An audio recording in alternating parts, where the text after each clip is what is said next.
Susan Martinez, a 38-year-old freelance photographer and mother of twin 8-year-olds, thought her biggest challenge was balancing work deadlines with summer childcare.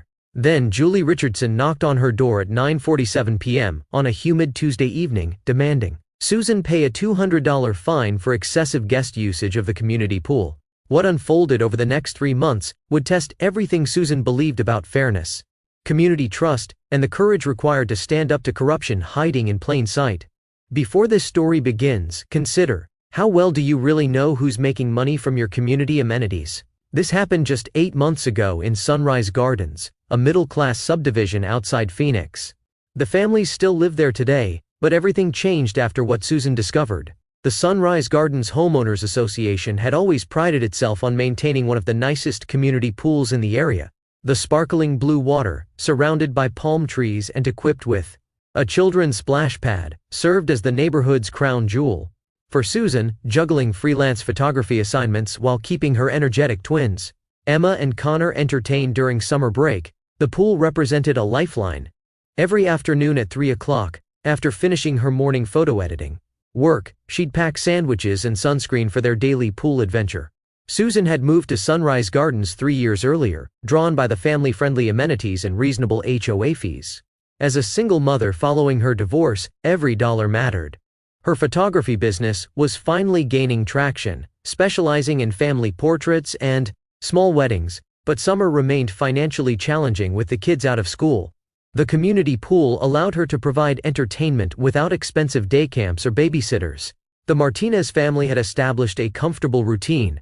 Emma, the more social twin, would immediately seek out other children for pool games, while Connor preferred floating quietly on his inflatable shark, observing everything with thoughtful brown eyes. Susan would position herself at a shaded table, laptop open, catching up on client communications while keeping one eye on her children.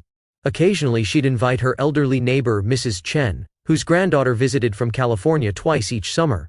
Everything changed on that Tuesday evening when Julie Richardson's sharp knuckles rapped against Susan's front door.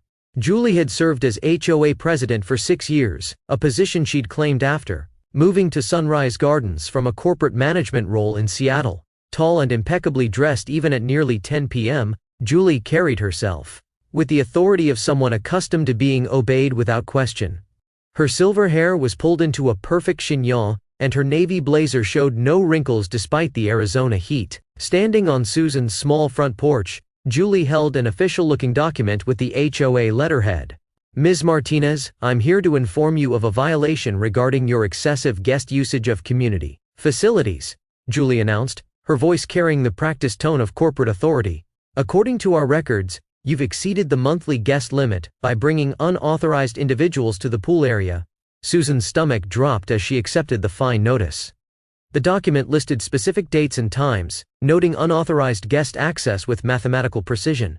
According to the complaint, bringing Mrs. Chen and her granddaughter to the pool violated community guidelines restricting each household to 2 guest visits per month.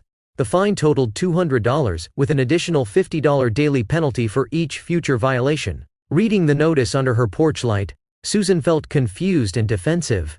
Mrs. Chen was 74 years old, barely spoke English, and spent her pool visits sitting in the shade, reading Chinese newspapers, while her granddaughter splashed in the shallow end.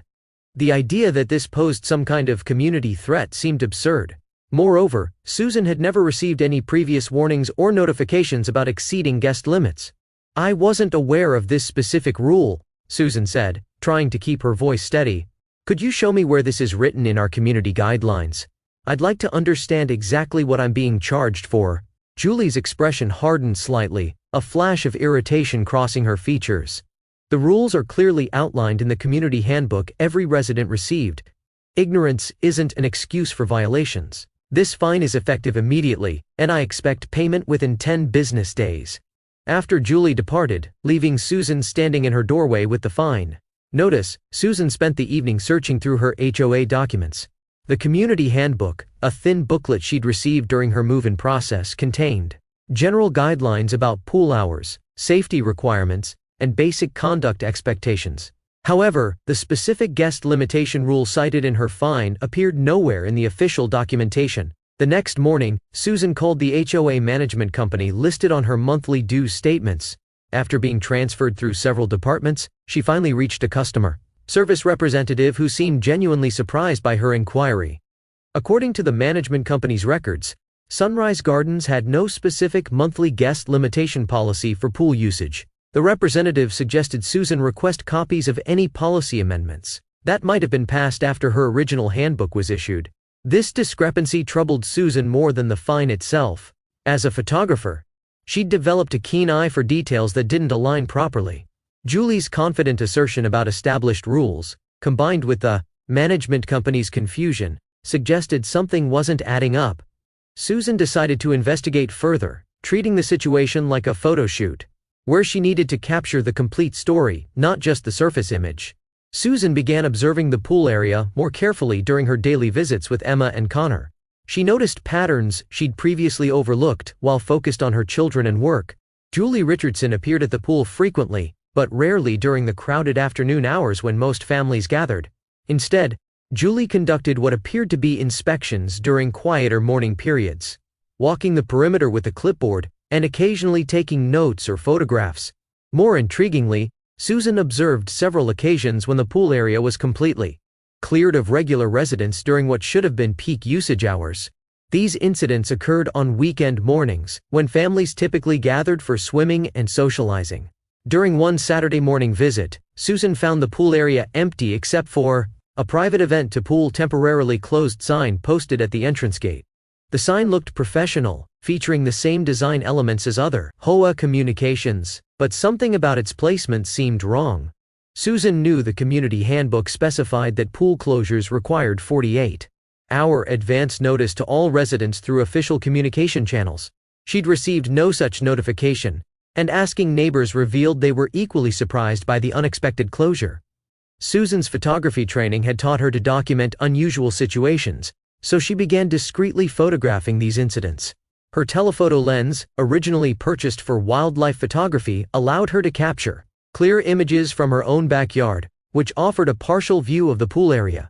Over several weeks, she documented multiple private events that seemed to occur without proper resident notification. The breakthrough came on a Sunday morning in early July. Susan was reviewing photos from the previous day's family portrait session when Emma burst into her home office, excitement radiating from every inch of her 8-year-old frame.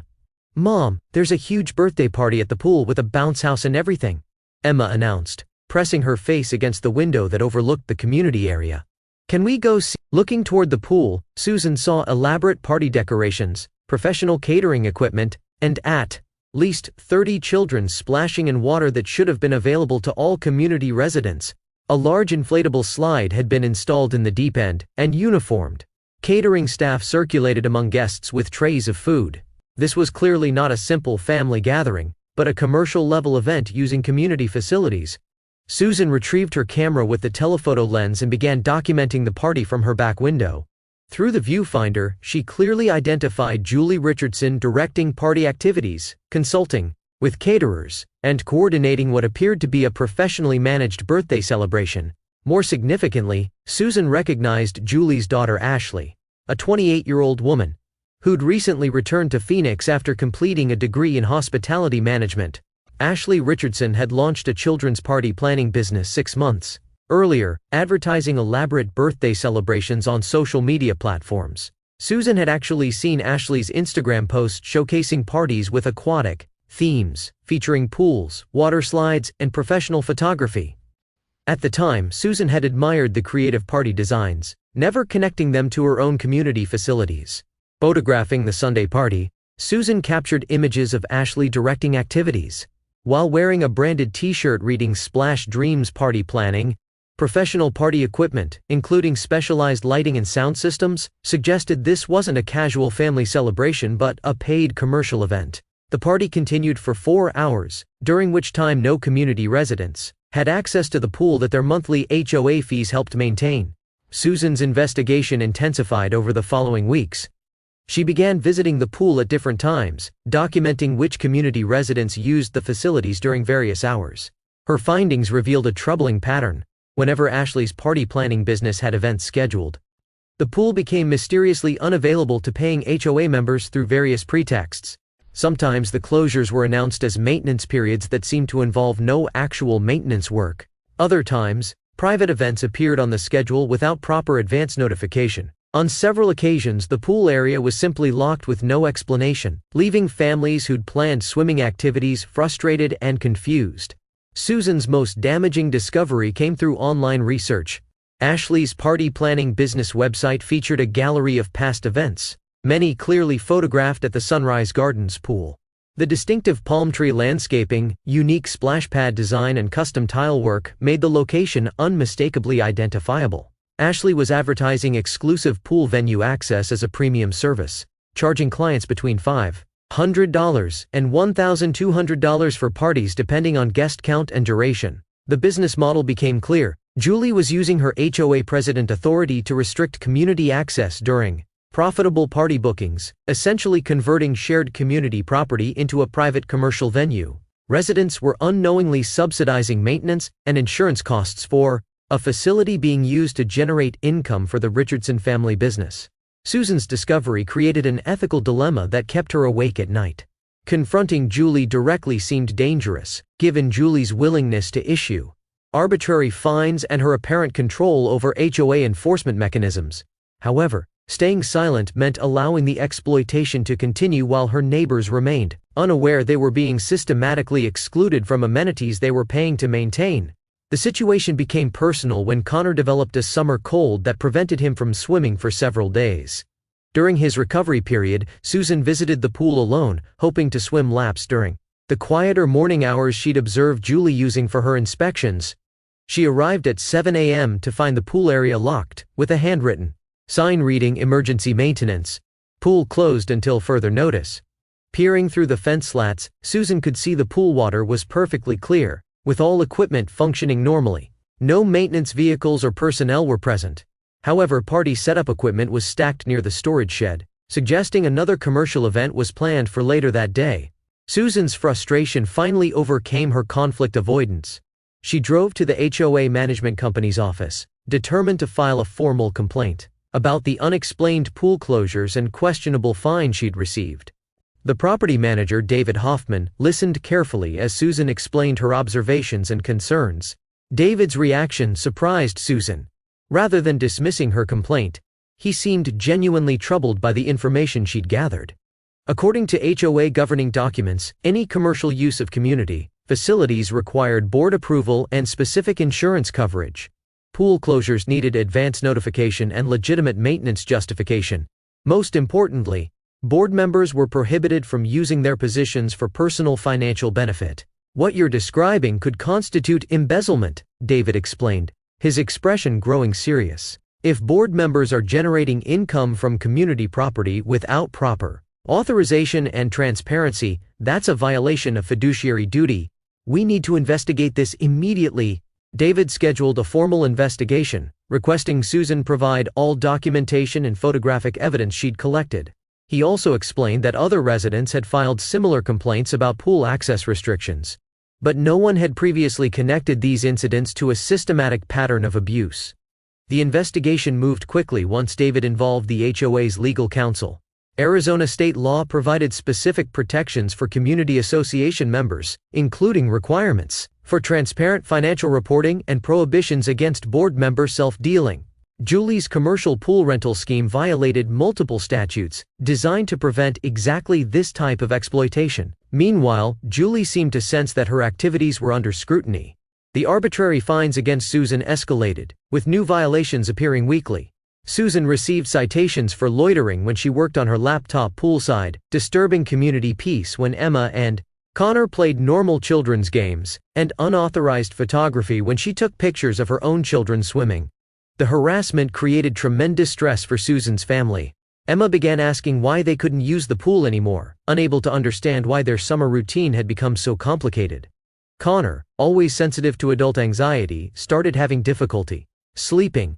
Worried that their family was in some kind of trouble, Susan found herself second-guessing every community interaction, afraid that normal activities might trigger additional penalties.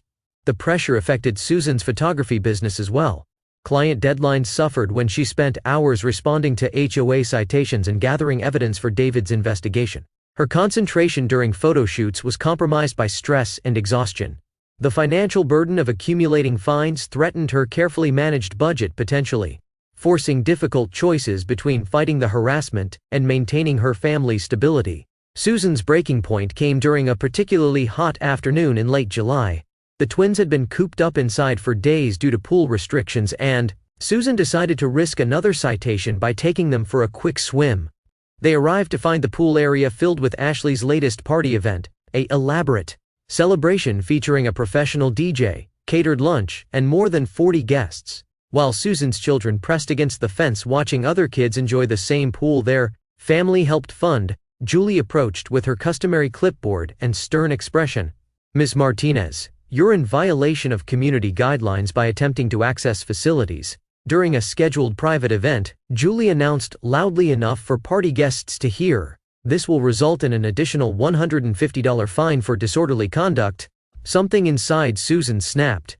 Looking at her disappointed children, then at Julie's smug expression, Susan realized that remaining passive was no longer an option.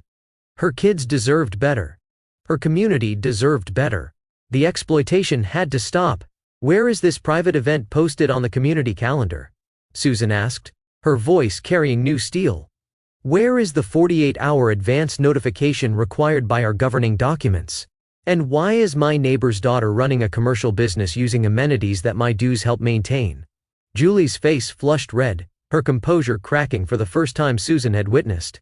"You're out of line, Ms. Martinez. I suggest you remove yourself from this area immediately before I call security." "What security?" Susan replied, feeling a surge of confidence she'd never experienced before. "The security that doesn't exist? Just like the guest limitation rule you fined me for, that doesn't appear in any official HOA document?" The confrontation attracted attention from party guests, many of whom seemed uncomfortable witnessing the dispute. Susan noticed several parents exchanging glances, clearly questioning whether they should be attending a party that was apparently causing conflict with community residents. Julie realized the situation was spiraling beyond her control. Her authoritative demeanor couldn't mask the fundamental problem. She had no legitimate justification for excluding paying HOA members from community facilities to accommodate her daughter's profit-making enterprise. That evening, Susan made a decision that would change everything. She created a detailed presentation documenting Julie's commercial pool rental scheme, complete with photographs, financial records from Ashley's business website, and a timeline of unauthorized facility closures. She also researched Arizona HOA law extensively, identifying specific violations and available remedies for affected community members. Susan's next step required courage she'd never imagined possessing. She requested contact information for every Sunrise Gardens resident from the management company, then scheduled a community meeting to present her findings. The meeting was advertised as a pool access and community transparency discussion, carefully avoiding inflammatory language while clearly indicating serious issues would be addressed. The community meeting, held in the elementary school cafeteria across from Sunrise Gardens, drew nearly 80 residents, far more than typical HOA gatherings. Susan had prepared extensively, creating a professional presentation that methodically laid out the evidence of Julie's abuse of authority. She began by showing photographs of pool closures, then demonstrated how those dates corresponded exactly to party bookings advertised on Ashley's business website. The reaction was immediate and intense. Residents shared their own experiences with unexplained pool restrictions, arbitrary rule interpretations, and Julie's increasingly hostile enforcement approach. Parents described disappointing their children with canceled swimming plans due to sudden facility closures. Elderly residents mentioned feeling intimidated by Julie's aggressive communication style and arbitrary fine structures. Mrs. Chen, Susan's elderly neighbor, spoke through her English-speaking granddaughter about feeling unwelcome in her own community. The story of Susan's $200 fine for bringing an elderly neighbor to the pool resonated strongly with residents who valued inclusivity and neighborly kindness. The financial implications shocked many attendees. Ashley's business had generated thousands of dollars using community facilities that residents collectively funded through their monthly dues. This revenue went entirely to the Richardson family, while maintenance costs, insurance liability, and facility wear were absorbed by the broader community. Julie attended the meeting but remained silent as evidence mounted against her administration. Her usual commanding presence seemed diminished as residents expressed anger about being excluded from amenities they were paying to maintain. Ashley was notably absent, though several residents mentioned recognizing her from party events they'd witnessed at the pool. The meeting concluded with residents voting unanimously to request Julie's immediate resignation and to demand a full financial audit of HOA operations during her tenure. They also voted to change the community's governing documents to explicitly prohibit board members from using their positions for personal financial gain, and to require transparent approval processes for any facility usage that might limit resident access. David Hoffman, the property manager, attended the meeting and took detailed notes about resident concerns. He confirmed that the investigation into Julie's activities was ongoing, and that preliminary findings supported the allegations Susan had presented. He also announced that all fines issued during the previous 6 months would be reviewed for legitimacy and potentially reversed. The weeks following the community meeting brought rapid changes to Sunrise Gardens. Julie submitted her resignation as HOA president, citing personal reasons and unfair harassment from disgruntled residents.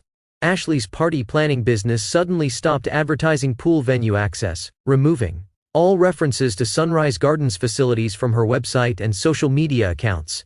A forensic audit of HOA finances revealed that Julie had failed to report the commercial pool rental income as required by Arizona law. The unreported revenue should have been used to reduce community dues or fund additional amenities for all residents. Instead, it had been treated as private business income, creating potential tax implications for both Julie and the HOA. The audit also discovered that Julie had been approving expenditures for pool equipment and maintenance that primarily benefited her daughter's party business, including specialized lighting systems and sound equipment that normal residential pool use didn't require. These purchases had been funded through community dues while residents were systematically excluded from the enhanced facilities their money had purchased. Susan found herself elected as interim HOA president, a role she'd never sought, but felt obligated to accept given her central role in exposing the corruption. Her first initiatives focused on transparency and inclusive access. She established an online community calendar where all facility usage was posted in advance, implemented a fair guest policy that accommodated elderly neighbors and visiting family members, and created clear procedures for any commercial or special event requests. The new pool access policy Susan developed reflected the community's values of fairness and inclusion. Residents could bring reasonable numbers of guests without arbitrary monthly limitations, provided they took responsibility for their guests' behavior and cleanup. Special events could be approved through a transparent process that ensured adequate advance notice and didn't unnecessarily restrict community access. Working with David Hoffman and the HOA's legal counsel, Susan also implemented financial transparency measures that had been absent during Julie's administration. Monthly financial reports became available to all residents, showing exactly how their dues were being spent. Any expenditure over $500 required board approval with advance notification to the community. The changes extended beyond policies to community culture. Without Julie's intimidating presence, residents began engaging more positively with HOA communications. Volunteer participation increased as people felt their input was valued rather than dismissed. The pool area became a genuine community gathering place again, with families comfortable using facilities without fear of arbitrary citations or harassment. Susan's photography business also benefited from her new community leadership role. Other residents appreciated her problem-solving approach and attention to detail, leading to referrals for family portraits and event photography. The experience of standing up to corruption had given Susan confidence that enhanced both her personal and professional relationships. For Emma and Connor, the most important change was simple: they could swim at their community pool whenever they wanted, bring friends and grandparent figures like Mrs. Chen, and play normal childhood games without their mother worrying about citations and fines. The stress that had dominated their summer dissolved, replaced by the carefree pool experiences that community living was supposed to provide.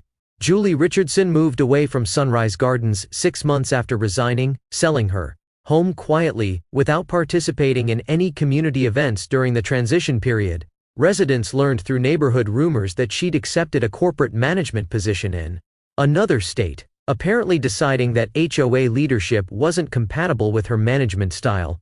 Ashley Richardson continued her party planning business, but focused on venues where she had legitimate rental agreements rather than unauthorized use of community property. Some residents noted seeing her advertisements for events at local hotels and recreational centers, suggesting she'd found appropriate commercial outlets for her entrepreneurial ambitions.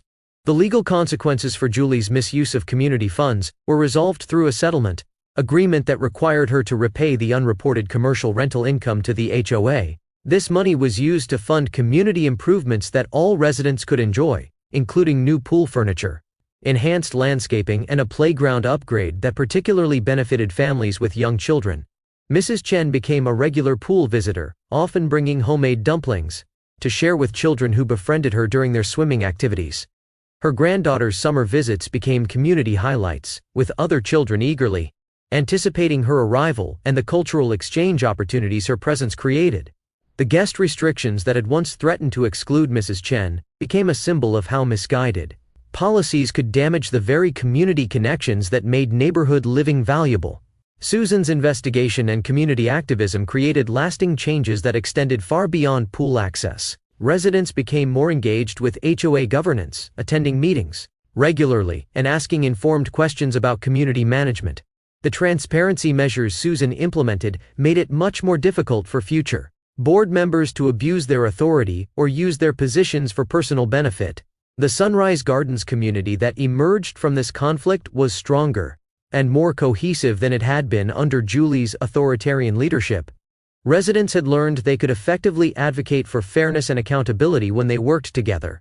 The experience of successfully challenging abuse of authority gave community members confidence to address future issues before they escalated to crisis levels. Susan discovered leadership abilities she'd never known she possessed, skills that proved valuable both in her photography business and in her role as a single mother. Standing up to intimidation and systematic exploitation had required courage, but it had also revealed inner strength that enhanced every aspect of her life. The woman who had once avoided confrontation now approached challenges with confidence and strategic thinking.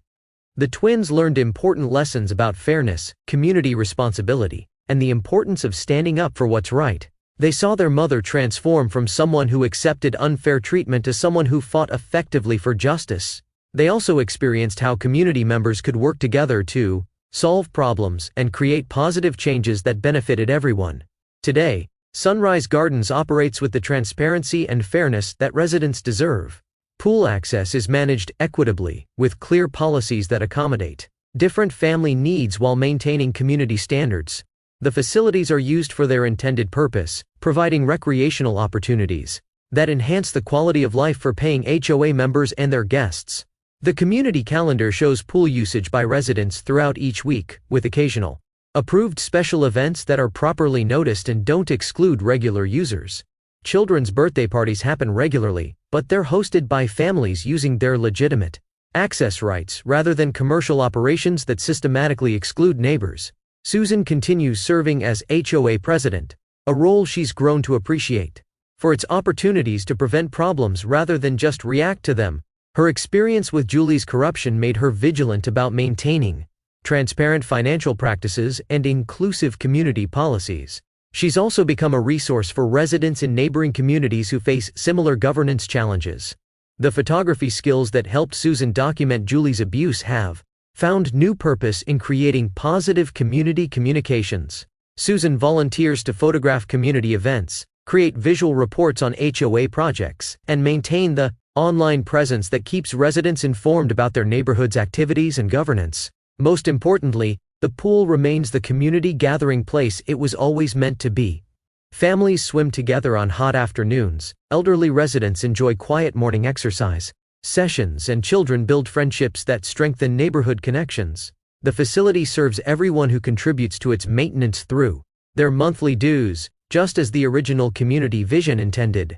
The Julie Richardson era at Sunrise Gardens serves as a cautionary tale about what can happen when community leaders abuse their authority and residents remain passive in the face of systematic exploitation. But it's also an inspiring story about how ordinary people can effectively challenge corruption when they find the courage to document problems, build coalitions, and demand accountability from those in positions of trust. After hearing this story, You'll never look at unexplained facility closures or arbitrary rule enforcement the same way again. Community leaders derive their authority from residents' trust, and that trust must be earned through transparent, fair treatment of everyone who calls the neighborhood home. If this situation unfolded in your neighborhood, would you find the courage to stand up like Susan did? Sometimes protecting what matters most requires us to discover strength we never knew we had. The most important lesson from Sunrise Gardens isn't about HOA rules or pool access. It's about the power each of us has to demand fairness and accountability in our communities. When neighbors work together with courage and persistence, they can overcome even systematic abuse of authority and create the kind of community where everyone can thrive with dignity,